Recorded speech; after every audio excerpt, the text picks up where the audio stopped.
Hey guys, it's your girl Kizzy Rock, and yes, Kizzy Rock is my birth given name. Happy Sunday, guys. Want to say hey to all my subscribers, new as well this season. I got a word for you. Tap in. Happy Sunday, my chosen brothers and sisters. Hope you guys are enjoying your day.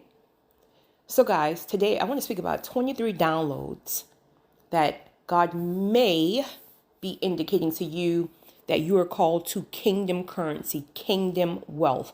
Now, I stress kingdom currency and kingdom wealth. And I'm not saying at all that there's anything wrong with our own goals, dream, and desires to just do things what we want to do. I'm not saying that there's anything wrong with that at all, but I'm speaking specifically kingdom currency and kingdom wealth because there are literally spiritual laws, literally. All right. Here's the thing. A lot of chosen people are called to wealth and abundance and resources of all sorts, because there's different kind of resources, and don't even know it, especially in these end times. There are kingdom assignments and kingdom responsibilities that must be set up in systems as well, set up within these end times. These are things that God, all caps, God, not ourselves, God is calling us to establish systems and foundations in these end time. But for so long, many of us, myself included, has been fooled about the mindset of resources and wealth and money, etc. For one, from my understanding, some religion or individuals believe that money is the root of all evil. If you are already evil, money is going to make you more evil. If you have a pure spirit, money is just going to make you more of a giver and a server. It is the spirit behind the money. It's the intent behind the money. If you're a prideful person now, it will make you more prideful, and it will eventually lead to your downfall, and it will be very, very detrimental. This is why God literally handpicks and select people with pure hearts and pure spirits, people who love to give from a healthy place, who love to serve, and who have humility and kindness. Well, typically these are going to be your chosen people. I won't say all, there's never all in anything, but your chosen individuals. Oh, we're not perfect. We got our stuff. Don't get it twisted. But our hearts are pure. We love to help and support. But many times with the chosen ones, before they're healed from all the trauma they're endured, they become people pleasers, right? They fight with that spirit of rejection and abandonment and all these things. So you're pouring from an empty cup. You're pouring from a wounded place. So then you attract users and abusers, so much so that even when God reveals to you that this, who you're helping, is really a snake, and that wound will even have you rejecting the call to pull away from it. So what God will do first, he will heal that wound first. This is why an intentional healing season is important, right? He has to develop you, bring you out of that mindset of moving with, and sometimes you don't even know you're moving from a place of people pleasing or rejection and abandonment, right? You just think that you love helping people. You just think that you have a great heart and that's just your character. And truth of the matter is, it probably is, but are you giving from a healthy place? Are people taking advantage and using you, or are you using wisdom? Because when you're healed, you serve and you give from a full cup. You understand reciprocity. You understand that certain things are assignment driven, not emotion driven. It's a very, very intense spiritual season of training, very intense.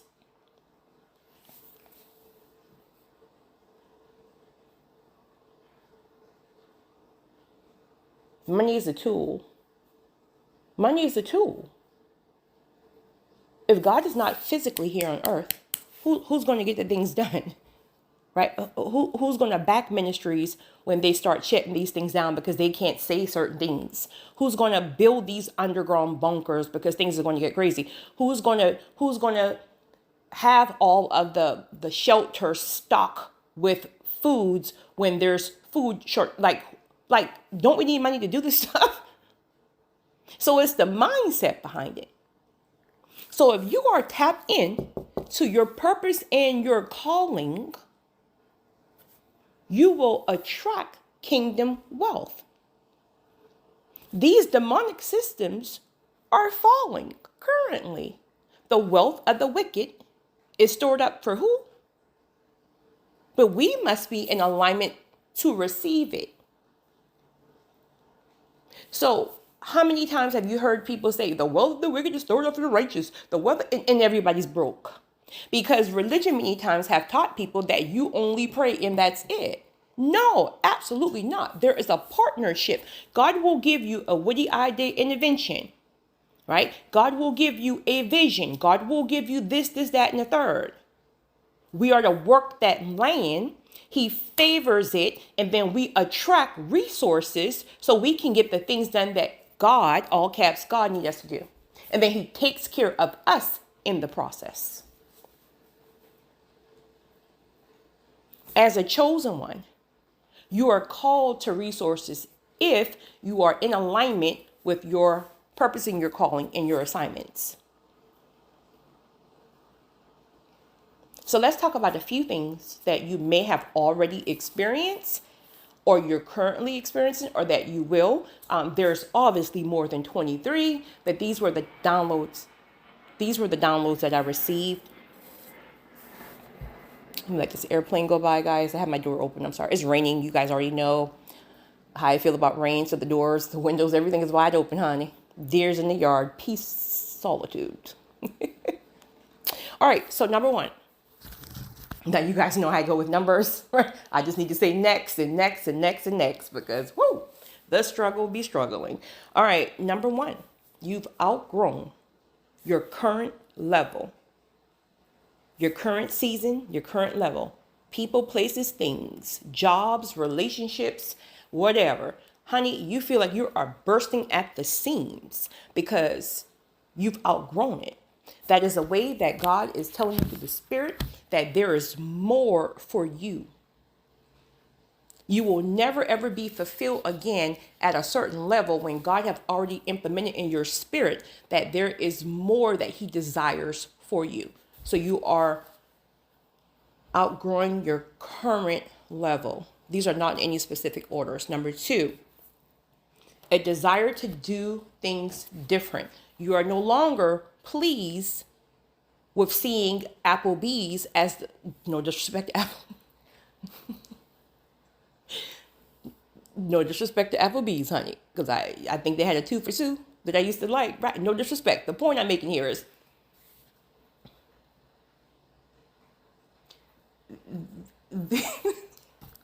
what? I'm only on number 2. I'm trying to be serious here. The point is Applebee's is just not it for you anymore. At one point, Applebee's was the 5-star restaurant for you, and you would go there, and it's like to you that's it. Like there's nothing more grand than that, right? Where now it's a desire where you want to be like, you know what? I need to like really try something more. I want to try a 5-star restaurant. I don't have to go to Applebee's. So there's a desire for you to do different things. You now want to just not travel to another state. You have a desire to travel to a different country, right? You don't want to just go to the movies this weekend. You want to take horseback riding. You want to take golf lessons, right? So there's just a desire. There's a desire that you know that there is more. I want to experience more. This is the Spirit training you and expanding you. See, a lot of the times when God is calling us higher, our spirits get there first, right? we struggle to catch up because maybe we're clinging on to maybe some mindsets or some character issues or the spirit of fear or the spirit of the unknown. But our spirit is already ready, but we ourselves just have to catch up through submitting through our training process, through the iron sharpening iron, not fighting everything that he's trying to really get us to do. Number 3. Oh, absolutely. Honey, at some point, this could have been decades ago, could have been last year for you, whatever, but you have hit a season where you have lost it all. And I mean all. You lost the job, you lost the house, you lost the marriage, you lost the car. Honey, you were on your face. You hit a season where you have had it and you lost it all. If you want to meet humble people, experience somebody who was at the top at some point or who had access and then something happened, some kind of tragic event, they lost it all, but they gained it back. You humble because you know at any given time you can lose it again. But when you meet prideful people and you can't tell them anything, they have not hit that season yet. And if they've hit that season and they're still prideful, they didn't learn anything. So they got to recycle that season again. So God may snatch it all again. He has to get you to a place where you understand humility. That this thing doesn't run you. That it can come today and go tomorrow. He has to literally get that mindset. So again, either you've experienced that, potentially, maybe you won't have to because you learn from others, who knows, but it's a great chance at some point in your life, you've had it all and lost it all, and prayerfully it has returned. And truth be told, if you pass that season when it returns, it accelerates. You get more than what you even lost because now you have a different kind of mindset. So it's the mindset that he's working on, the character. Because if he brings wealth or resources when the character is still not developed, the mindset is one still of either lack and poverty or scheming and scamming, he would never release it to us. If he can't trust, it doesn't make sense. I always say, if God can trust you, there's nothing he won't give to you. God will take care of you, honey, if God can trust you. But honey, if he can't trust you, child, please, he ain't got time. Okay, next one. I'm just having fun, guys. Where am I? See, here we go. He's going to listen. He's going to test you in the small things. Now, guys, remember, we're talking about a process now. We're not talking about something that all this stuff happens in 1 month. We're talking about a whole process. Remember, this thing is a journey, right? Right? So you may have experienced some of this stuff years ago and but he tests you with the small things. That can look like, for an example, you go to the store, the clerk accidentally gave you $1 extra. You don't even realize it till you get back to your car. And then there's a conviction. You thinking like, oh, God sent me a blessing. Honey, this girl registered about to be short. Right? There's a conviction for you to get out that car, walk all the way back in the store. And guess what? That line may have 15 people in it, but he's going to have you wait in that line just to turn that $1 back in. Now, you can get impatient if you want and say, I ain't got time for this. I'm going back to my car. You just failed your test. And you're going to keep being tested over and over and over again until you pass that test. So he will test you with the smallest things. You know what my test was? I had a test like that. In fact, I had one recently like that, right? But I don't care. I always give it back because I already know it's a test, right? But I always got tested with buggies. I would be the person long ago. I would be, honey, I didn't care where I put those people buggies at. Once I got my groceries, honey, the buggy is somewhere in the middle of not now. I don't care if it's raining. I'm going to push that buggy all the way back in the store. He will test you with little things like that. And we feel like that stuff doesn't make sense, right? Because I would get back in the car, right? I would have the buggy somewhere, honey. I'll get back in that car.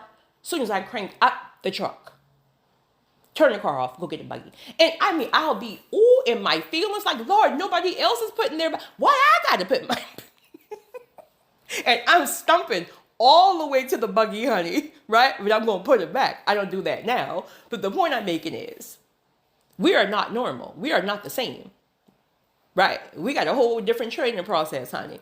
So he will test you in small areas. Next, you know, I personally, I have yet to meet a chosen person who at a very young age did not think big, saw or feel more. Even those of yourself like myself who kind of grew up in a not small town per se, but smaller environments, you always knew, even when you were like kids, that there is more. Now you may not have been able to articulate it, or maybe so, but you knew that this small town thing is not your thing. It can't hold you back. So maybe you traveled, or maybe you were a reader, but you always felt in your spirit that life was bigger for you. You didn't want to just do things like maybe your friends or maybe some of your families just went to school, go to college, have a child, get married, retire, wait on the porch and wait on Jesus to come home, right? If that's your life, cool. That's probably normal for most people, but we aren't normal. So they have always been this big desire to dream more, to want big. It's like your current environment just couldn't contain you.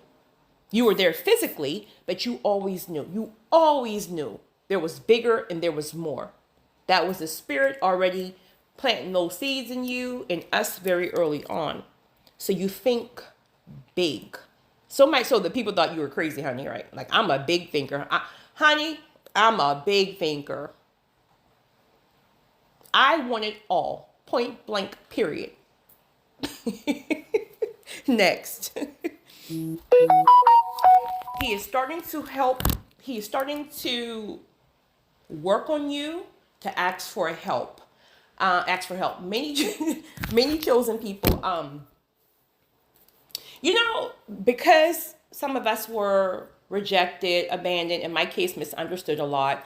And even with being misunderstood, it's still a sense of rejection because you just don't even feel like you belong wherever you are. You don't feel like you belong. But the point is, with many of us, we had to always kind of like go within and figure things out on our own. So much so that most of us are still like that. We live in our head. That's why Fridays are dedicated to me, because I get to live in, well, it never works out that way, it seems, but I get to live in my head all day Friday, right?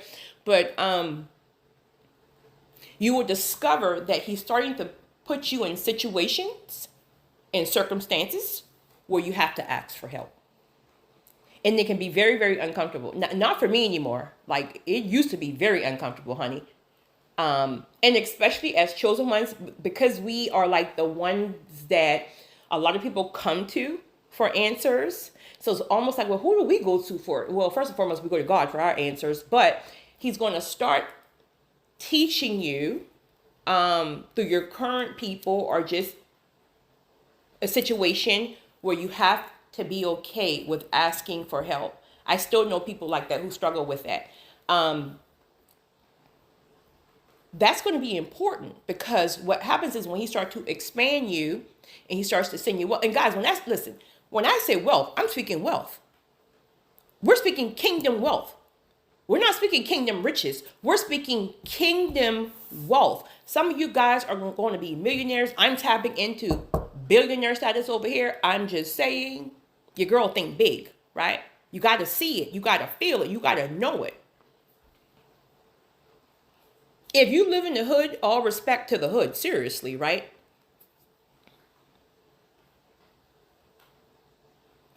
Start driving around neighborhoods in areas where there are mansions or just really upscale homes, and like it's so important.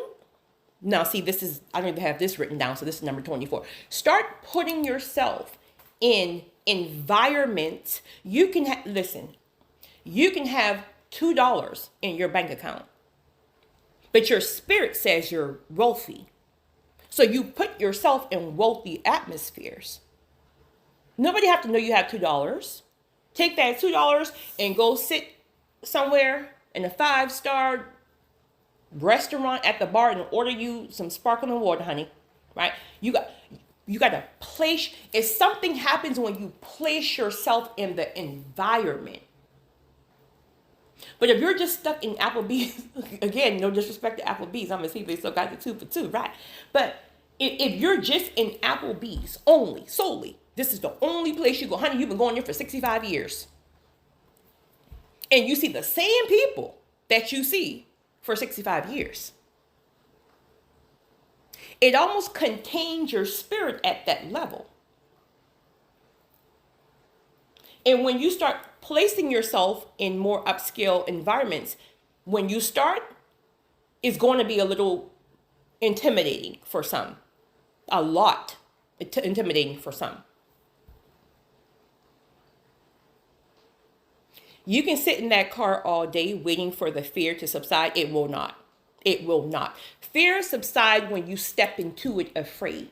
And so when you finally do it the one time, that's when you're going to realize, like, oh my God, I can't believe that I was sitting here waiting on someone to do it with me. I can't believe it. I thought that I didn't belong here. What do you mean you don't belong here? I'm going to take up space, period. Walk in, head up, shoulders back, dead in your eyes. Good evening. You belong. You belong. Take up space.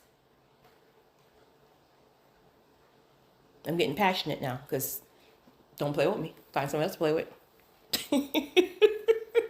But start putting yourself in environments. Do it afraid. Get on that flight. Do it afraid.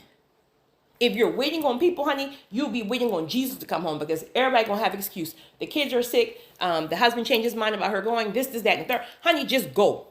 Just go. Take yourself and just go. Challenge yourself. I dare you. Once you place yourself in certain environments, something ignites in your spirit and it helps your spirit to open up and receive newer heights and newer levels. All right, where was I?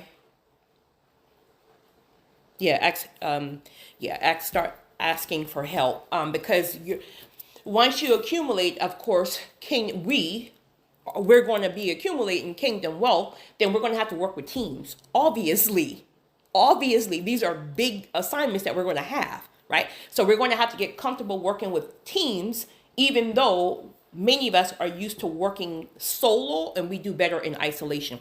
Next, I'm going to start to give you wisdom about finances. Now, of course, some people were raised with that, right? Some of you guys went to school for finance, things like that. But that's not the case for everybody. Some people literally came from that mindset, rob Peter to pay Paul. The Holy Spirit is a teacher, so the Holy Spirit will teach you. The thing is, many of us are behind because we should have been prepped for purpose and calling since elementary school, right? So because everything was all a lie and this is that and the third, like many of us are starting out later. So really, because we are in these end times, God really don't have the time to go back in. I can't say that because grace in acceleration, truly in Kairos moment can like quicken some things. But the point I'm trying to make here, even if it doesn't, if it's not quicken, meaning you didn't come from the understanding of money and how, this is that and third, the Holy Spirit will teach you or find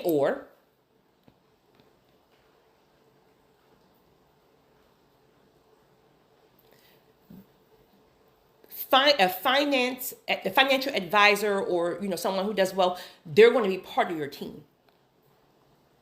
They have to be a part of the team. So the enemy will have you so distracted with the fact, okay, honey, you may be 75. Excuse me, you may be 70. What? I don't know what's wrong with you today. It's Sunday. Okay, you may be 75, right?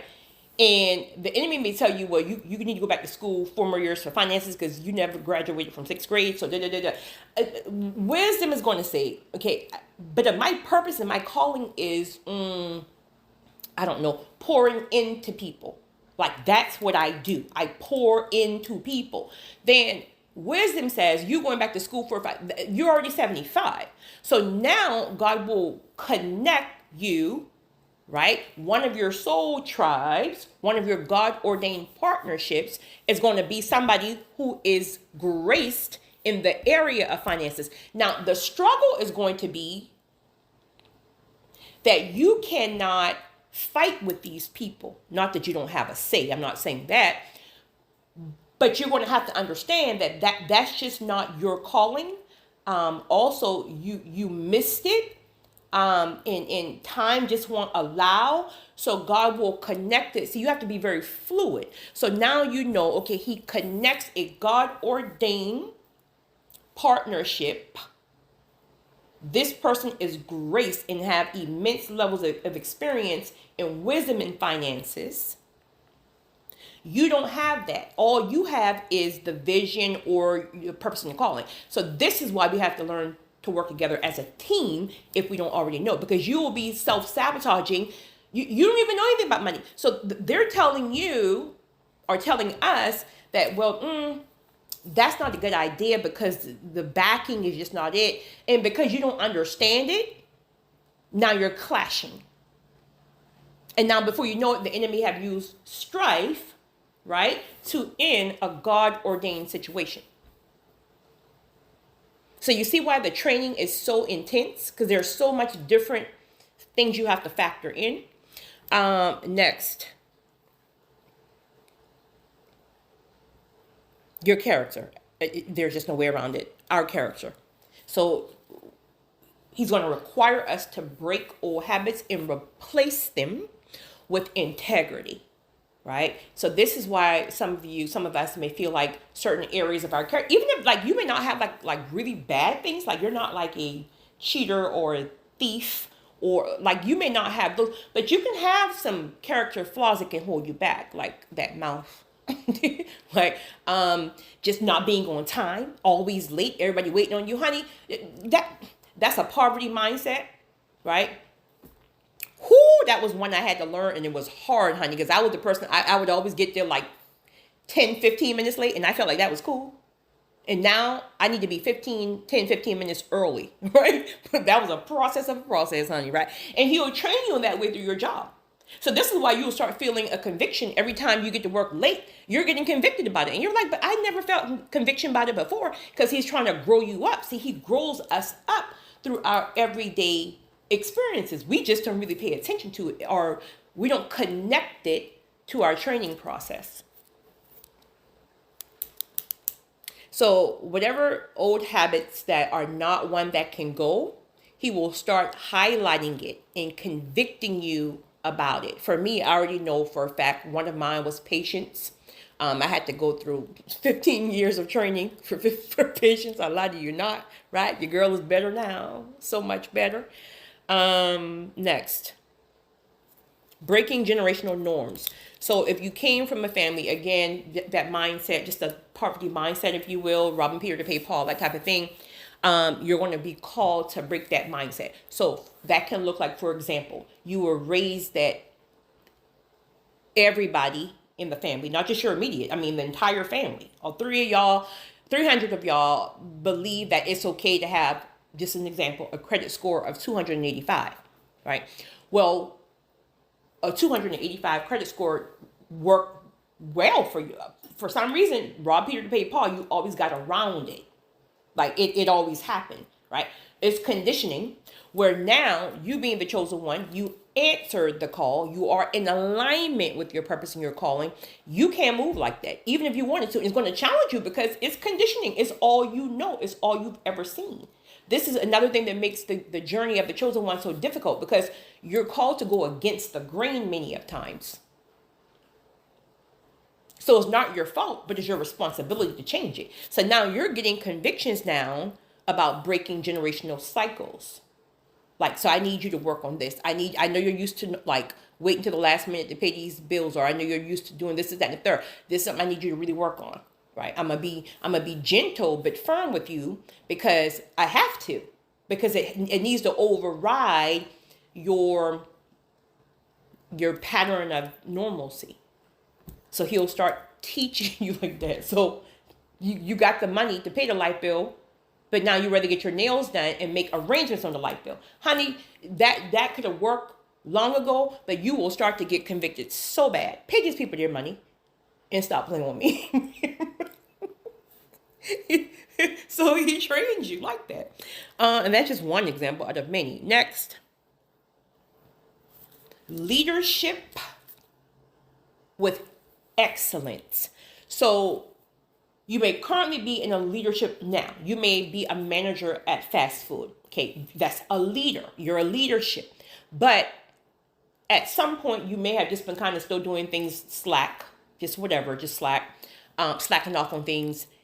But now he's requiring you, there's convictions for you to do things better.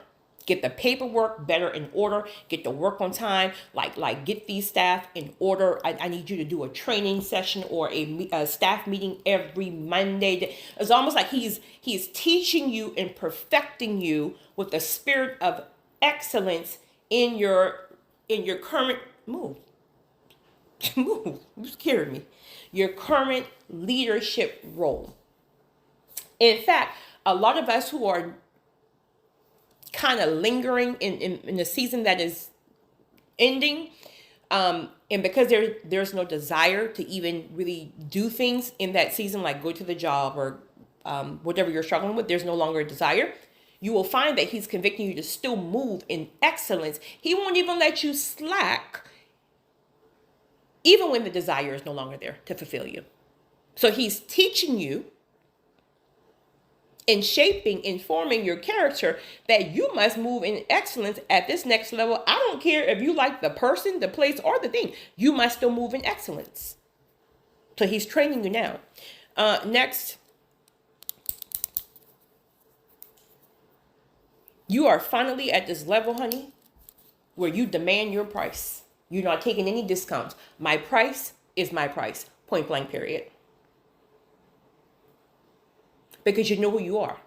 You put that work in. You know what you carry. You know you are an asset to people's lives. So I'm not going to discount. Either you show up all the way or don't show up at all. Point blank, period. My price is my price because I paid the price. Ooh, your girl got bars. That was good. My price is my price because I paid the price. So come over here with foolishness if you choose. You will be rebuked, released, and I'll see you when Jesus come home. And replaced tomorrow. Find somebody else to play with. Find somebody else to play with. Honey, you know your price and you demand your price. Point blank, period. So don't settle, bro or sis. Do not settle. Next, witty idea interventions. You've been given some kind of witty idea intervention. This could have been long ago or it could be now.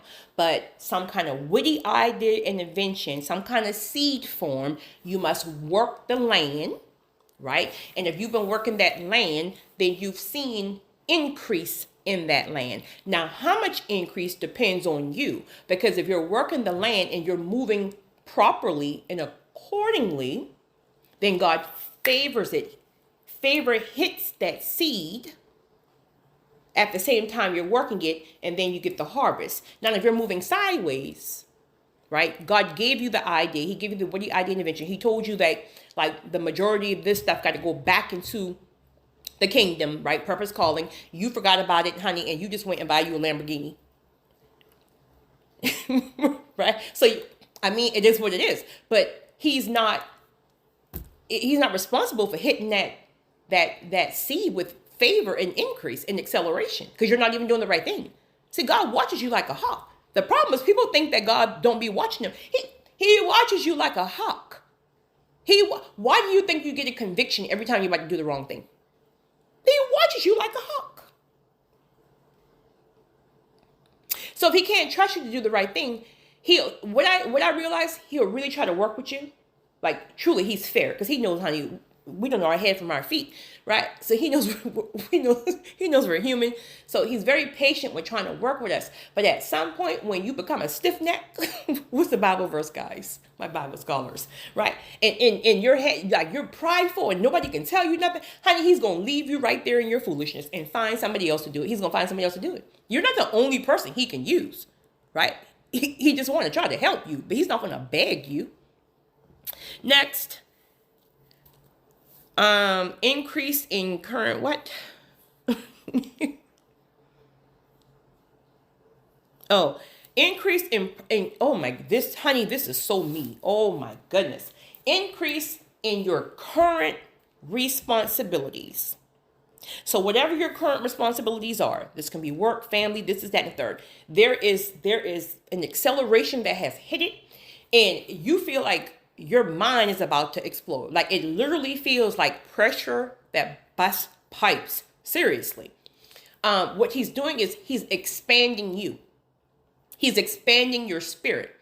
It's very, very uncomfortable because, again, the spirit is already ready for the expansion. But because, we got some things we're still lingering on. It's like we're still kind of like lingering here, right? So, but truly, he's expanding you. He's expanding you spiritually, but you can feel it physically.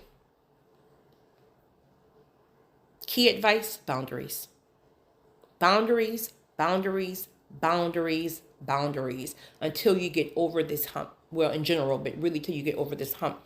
Next, he will require you to stop making excuses and make moves. Honey, you say you was going to take that trip since 1975. You have not took that trip yet, right? No more excuses, but making moves. You say you were going to leave that toxic relationship since 1935. Honey, you still there 2025. Still talking the same foolishness. I'm going to leave him.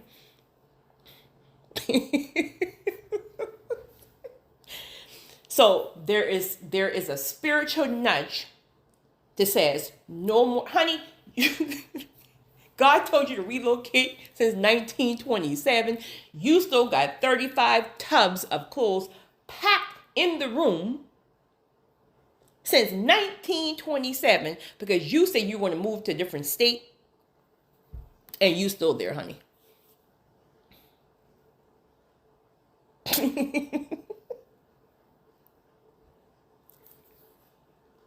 Y'all, life have been life, and I'm just gonna be honest, life have been life, and honey. So, I'm just grateful that my joy have been restored this morning. So bear with your girl, please. So no more excuses. You now have been making moves. Or feel a desire to make moves. Make the move, sis. Make the move, bro. Next. Money is a tool. So you don't believe the lies that they told you about money's real, all evil, and it's not a good thing to want money. And I rebuke you. I want it all because I know my heart posture. I know there are so many things that need to be done for the kingdom. Money ain't gonna shift or move me. Money is a tool. So you see money truly as a tool to get things done for the kingdom. Again, I'm not speaking in regards to people who want it just for themselves and for their own selfish gain. Again, I'm not saying there's anything wrong with that, but that's not what I'm speaking. I'm speaking how we attract this kingdom currency. So you see money specifically as a tool for your purpose and your calling. What is your purpose and your calling? Do you mentor young boys? Okay, so you may only have access right now to meet with these young boys on the park once a week, right? To mentor them, play ball with them, or whatever the case may be. Well, you can't meet at the park in the winter months. So money is a tool. Okay, you're moving accordingly in your purpose and your calling now. You're mentoring the young boys. You're doing the right thing. You're not perfect. We're not perfect, right? But you're doing the best you could, and you're truly doing the right thing. So the resources that you currently have, I don't know, that can look like a few people pouring into your ministry. Okay, you get $20 a week from people who are helping you, right? You get that $20, and you're really taking that $20. Seriously, you're not stealing it. You're taking that $20 and you are investing it back into these young boys. So now they can go and get, I don't know, a hot dog or something, right? So you're investing it in your ministry. Okay, so God is watching you. He sees that you're in alignment to your call. He sees that the resources that you have are being used for the right reason, for kingdom purposes. He has to hit that thing with favor. So before you know it, because you're doing great. He don't want you to not have to go sit outside and mentor the boys because it's cold outside. So now he got to give you a building. He got to give you a building. So he takes, see, you're working your land. That's your land. Your land is, you're working your land. So now a Kairos season hit. And sometimes I think a lot of people give up so soon, and they miss their Kairos moments because they feel like it's not happening as quick as they would like. So then they abort it. Like, so it's almost like, I know God told me to mentor these boys, but I've been doing this thing for 2 years now, and I'm like, it's coming out my own pocket now. Listen, a lot of the times, honey, it's going to be a sacrifice at first. Honey, there is something in the spiritual realm about sacrifice. Honey, listen. Whoo! I can write a whole book on sacrifice. There were times in my business that people who were extremely wealthy, who had planned for their, retirement and end times, and ran out of money because they never thought they would live to be 100, right? Couldn't even pay. What does the average person do? I mean, hey, I'm going home, right? The average person, hey, you figure it out. You're 100. I'm going home. Right? No. Absolutely not. Send my staff home. Put my scrubs on. I'm in there. Well, Kizzy, do you ever know if you'll get paid? Well, obviously not from him or her. Sacrifice. Honey, by the time that person transition, boom, boom, boom. 3 and 4 contracts back to back. Honey, there is people don't. Whoo, child. Listen. Yeah, listening? People don't understand how these spiritual laws work. People got this mindset to just be selfish, me. Honey, you will be recycling that same level until Jesus come home. If God can trust you, if you are humble, if you are a giver, if you can allow the Holy Spirit to lead you so you don't get taken advantage of, right? If you can sacrifice, if you are obedient, if you are tapped into your purpose and your calling, if you will work that land and have staying power until something hits it, till favor hits it, honey, God will blow your mind. I promise you. It's not rocket science. The thing is, people just want to do what they want to do. You have to fully surrender what you thought and what you want. Get in alignment to what he wants for your life. He has to take care of you. He has to. Taking care of you come back in the form of open doors, relationships that help co-sign your name and bring you into rooms that you could never enter. Child, my spirit is so ignited right now. Next one, where am I? I don't even know.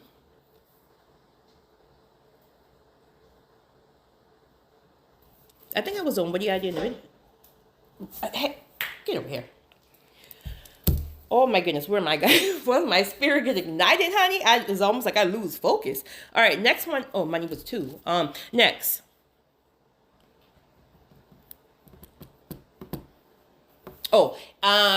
He implements, which the chosen one already have immense level of wisdom and discernment, but he, like, before he accelerates you, is like he's going to really, really water that wisdom and that discernment, honey. It's going to really increase because you have to move very precisely. You have to move from wisdom and not emotions. Wisdom and not emotions. And that's very difficult. Well, I'll speak for myself, for the chosen ones, because we are so emotional.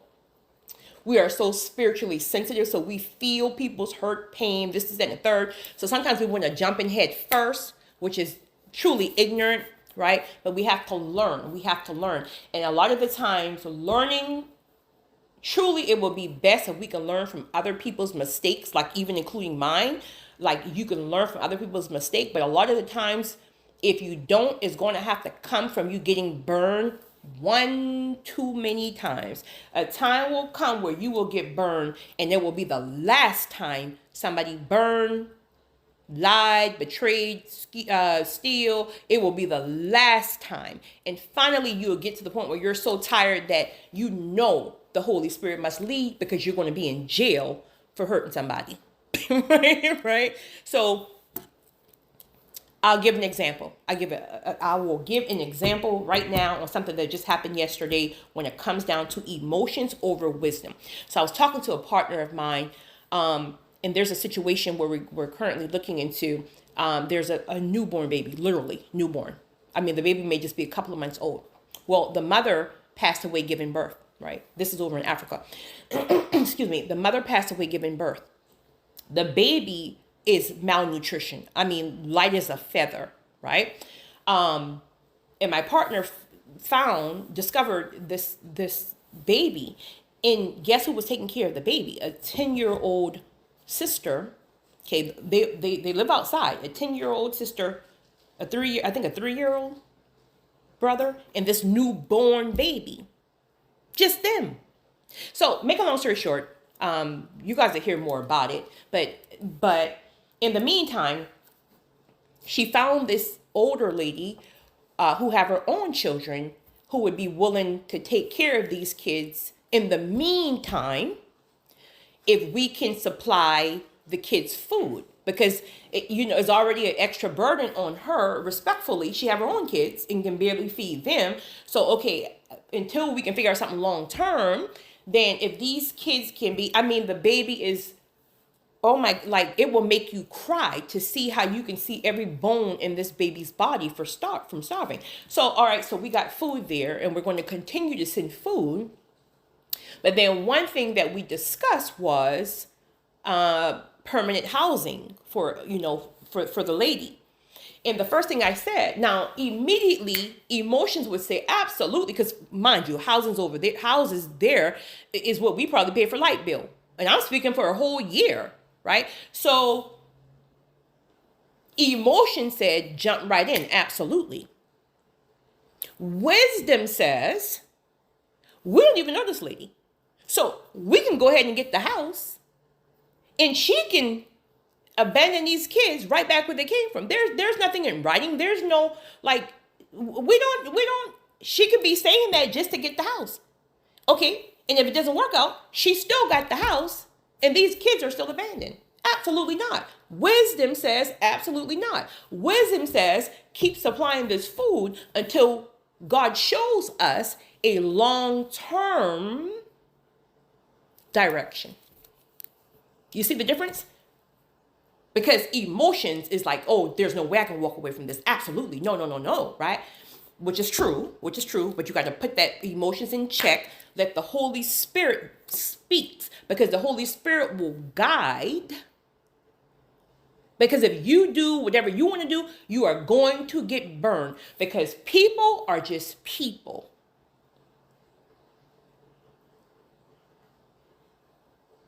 The Holy Spirit don't miss. We miss. When the Holy Spirit says help, you help. When the Holy Spirit says stop helping, you stop helping. When he says don't help at all, I don't care what you're, don't help at all. He knows what we don't know. But honey, you got to get to the point where you've been burned one too many times and then first of all, it's crucial for your purpose and your assignment, because if you can't if you can't obey the Holy Spirit, then you're really not in alignment. So are you really in purpose and calling? It's a very, very, very, very, very, very difficult training to learn how to discern and separate emotions, especially when it's something you really want to do, over wisdom. Next,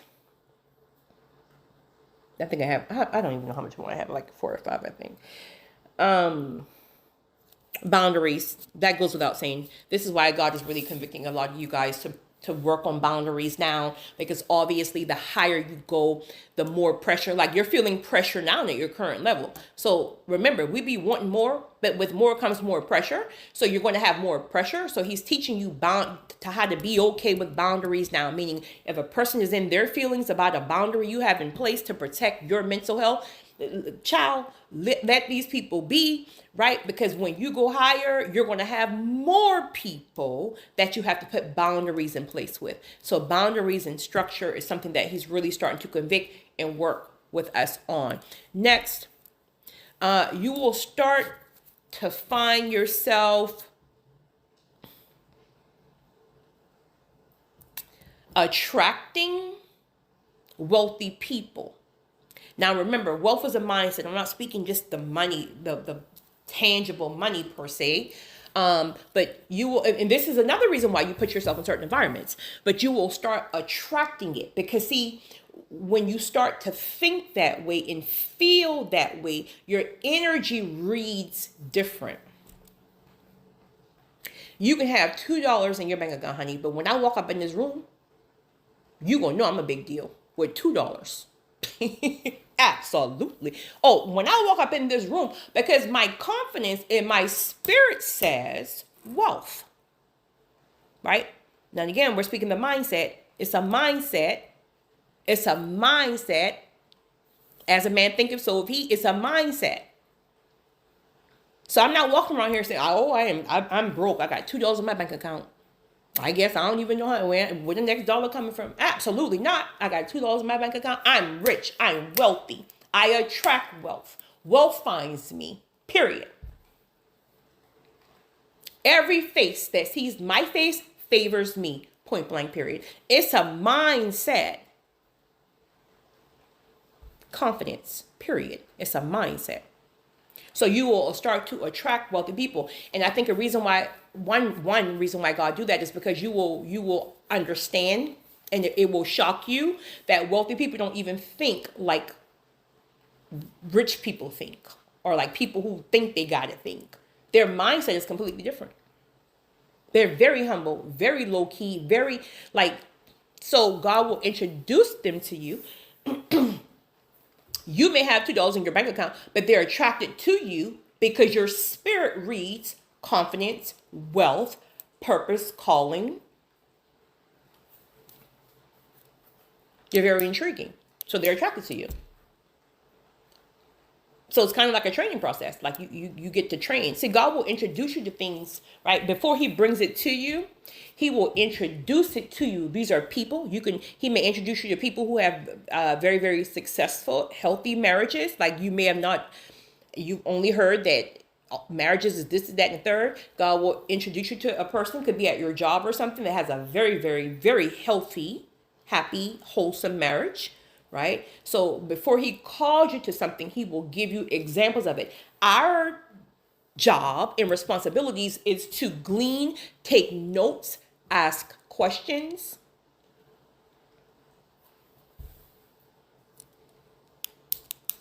So you will start to attract, because your mindset now is that of a larger, grand thinking.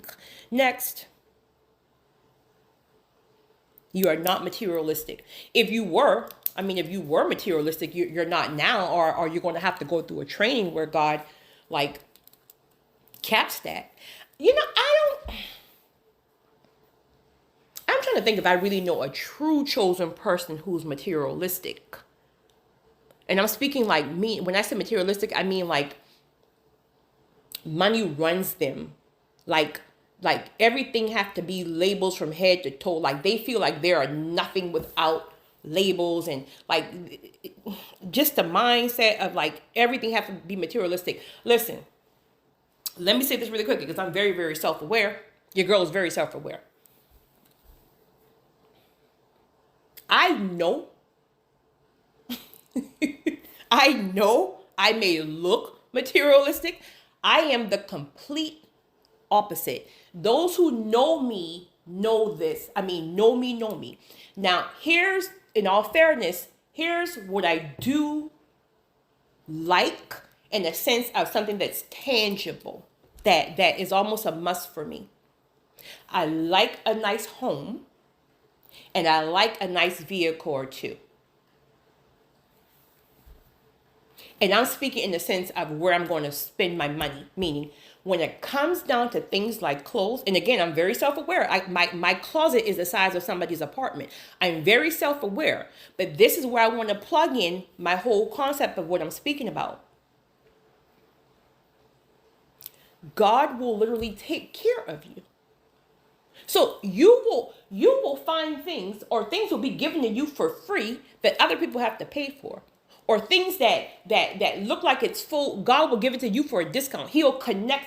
I'm telling you, God will connect people. So the point I'm making is I'm very self-aware that it may look like your girl's materialistic, but I am not, honey. But there's a few things I don't play about. That is my home and my environments and the areas I stay. That is my vehicle. Oh, and that, oh, how did I forget this? Hotels. Honey, I don't play, don't put me in nobody outdated hotel. It's a mental thing. It's something with anxiety and trauma fueled. Don't put me in anybody's outdated. I would rather sleep in my car. So I'm humble enough to say I would rather sleep in the car. It's just something about my, oh no, I'm getting anxiety thinking about outdated hotels. All right, that's it. That's it. When it comes down to things like clothes, I reinvent my stuff. I might have a dress that I bought 5 years ago. Right? If I'm tired of looking at it, because I'm into arts and crafts, if I'm tired of looking at it, I'm going to reinvent it. I'm going to put some studs on it. I'm going to do this, that, and the third. I would rather serve. I would rather help the homeless. I would rather help the hungry. I would rather, listen, that materialistic stuff means absolutely nothing. In fact, you would have to question if you really know who you are, if you feel like everything have to be labels. Like everything. Like, honey, I will put some red bottoms on, excuse me, and have a great day. And then a week later, I'll put a dress on from Walmart if I choose and have a great day. Absolutely. Absolutely. Period. Next. I think I'm almost finished on it. I didn't even know I'd be talking this long. How long have I been yapping? Ooh, child. I need to get this under an hour. Hurry up, Kizzy. Next, demand respect. You demand your respect. Just like you demand your price, you demand your respect. You know, someone had emailed me, a good sis. She was like, Kizzy, I heard you say in one of the recordings, like, demand your respect. But it's like, I hear what you're saying, but you can't make people respect you. What? You're absolutely right. We can make people do nothing, but you have options. So if you disrespect me, you just won't be in my presence, period. If you come up on my YouTube, right, that's why you don't say all that foolishness in my comment. You might see it every blue moon.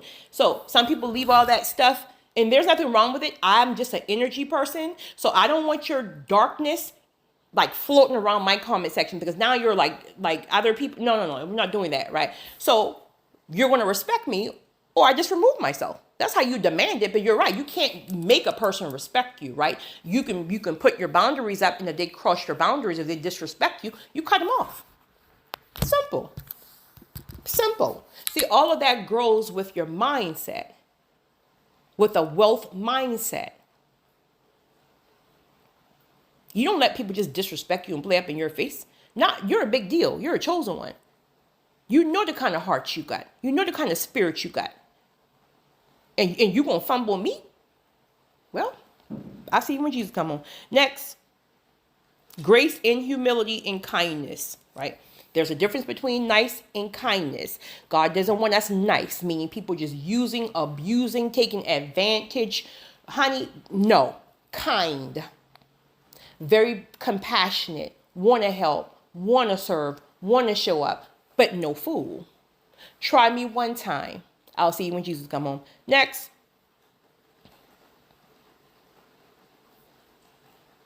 I think it's the last one. Oh, a desire to give. This is testing. This is major testing right here.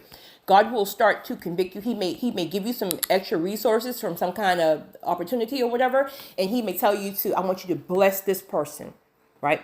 I want you to do this, that, and the third. He's testing you. If God has brought somebody to your life that can help advance you, or he brought some kind of idea that helps accumulate your money or your wealth, and then he starts to, there's a grace to give comes upon you. It almost feels like you're just giving. He's testing you because he wants to be sure that if you can give at this level, that you will definitely be able to give and help at the next level. You remember, he's using you for kingdom assignments. So he needs you to help other people. That is why he's going to send you the wealth. You guys have a great one. It's your girl, Kizzy Rock.